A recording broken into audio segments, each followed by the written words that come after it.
రాహుల్ గాంధీ గారు చేసిన ట్వీట్ అధ్యక్ష యువతకిచ్చిన నేను వారికి పంపిస్తా ఉన్నాను తమరి ద్వారా. అధ్యక్ష నేను అడుగుతా ఉన్నా అధ్యక్ష, నిజంగా కూడా రాహుల్ గాంధీ గారు ట్వీట్ చూసిన తర్వాత వీళ్ళ నిర్వాహకం చూసిన తర్వాత ఆ జోసెఫ్ గోబెల్స్ అని ఒక ఆయన ఉంటుండే అధ్యక్ష, ఎవరు ఆ జర్మనీలో, ఆయన గిన్న బతికుంటే అధ్యక్ష ఎవరు వీళ్ళు ఇంత టాలెంటెడ్గా ఉన్నారు, వీళ్ళ దగ్గర ట్యూషన్ నేర్చుకుంటాను పోతున్నానేమో సార్ వీళ్ళ దగ్గరికి, ఎందుకంటే ఇంత అద్భుతంగా అబద్ధాలు చెప్పొచ్చు అని మాకు తెలియదు సార్. అధ్యక్ష 30,000 ఉద్యోగాలు ఇచ్చినామని చెప్పి బడ్జెట్ స్పీచ్లో చెప్పారు అధ్యక్ష. 30,000 ఉద్యోగాలు. నేను అడుగుతా ఉన్నా అధ్యక్ష, 30,000 ఉద్యోగాలు ఎక్కడిచ్చారు సార్? అధ్యక్ష ఐ రికమెండ్, నేను అక్కడ మొత్తం డేట్స్ ఉన్నాయి, నోటిఫికేషన్ ఎప్పుడు వచ్చింది, పరీక్ష ఎప్పుడు జరిగింది, మీరు ఎప్పుడు కాగితాలు ఇచ్చిన డేట్లు ఉన్నాయి చెప్పమంటే చెప్తా అధ్యక్ష.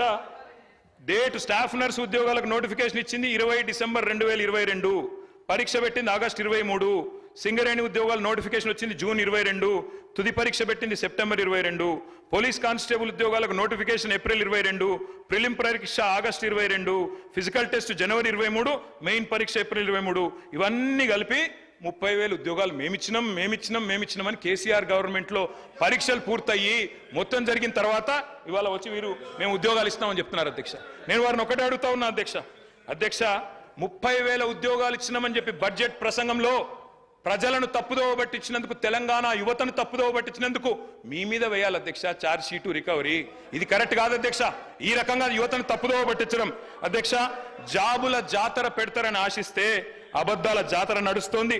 ఇంట్లో ఉన్న క్యాలెండర్ ఇంకో 4 నెలలు అయితే అది కూడా మారిపోతుంది, అయిపోతుంది. కానీ కాంగ్రెస్ చెప్పిన జాబ్ క్యాలెండర్ మాత్రం అత్తలేదు పత్తలేదు అధ్యక్ష. నేను అడుగుతా ఉన్నా, ఈరోజు ఆ రోజు అశోక్ నగర్కి ఉస్మానియా యూనివర్సిటీకి పరుగులు పెడుతూ పోయినారు.